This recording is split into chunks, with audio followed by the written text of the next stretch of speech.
Kumusta kabayan? Narito na ang ating PBA update para sa araw na ito. At para sa iba pang PBA, NBA at Gilas Pilipinas update, please don't forget to subscribe to our channel. Salamat kabayan!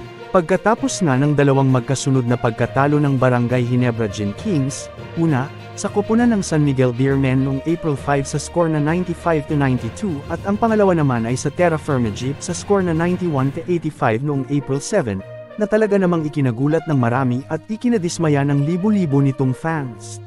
Sinabi ng Barangay Ginebra head coach na si Coach Tim Cone that they have to do something about it. Nagpaliwanag din siya patungkol sa kanyang naging desisyon to let his assistant coach Richard Del Rosario to call the shots sa third quarter ng naging laban nila kontra koponan ng Terra Firma noong linggo na nauwi sa pagkatalo.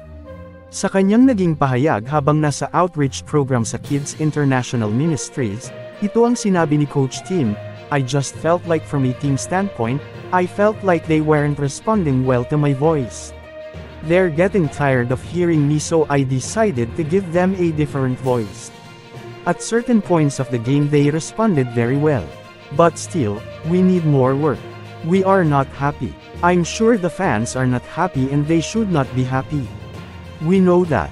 These guys care and we are going to do something about it." At dahil nga sa nangyaring magkasunod nilang pagkatalo at dahil na rin sa mga dismayadong fans ay inaasahan na ngayon na gagawin ng lahat ni Barangay Ginebra Coach Tim Cone at ng buong koponan ng Gin Kings upang siguraduhin maipanalo nila ang kanilang susunod na laban sa darating na linggo.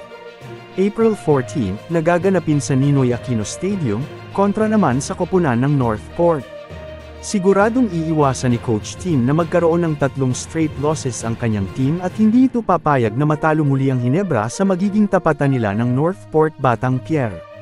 Maraming salamat kabayan!